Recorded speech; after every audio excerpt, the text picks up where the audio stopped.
अच्छा लाइन सुनो। उस सांझे सवारे ताया जाले घर पीछे पीछे आंसू के चलके हो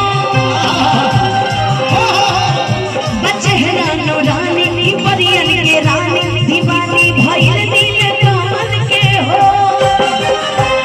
दूर न रहे तो रहती दूर न रहे तो रहती पगली देखावे अगरबत्ती पगली देखावे अगरबत्ती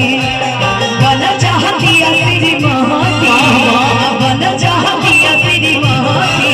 पगली देखावे अगरबत्ती पगली देखावे अगरबत्ती पगली देखावे अगरबत्ती पगली देखावे अगरबत्ती पगली देखावे अगरबत्ती पगली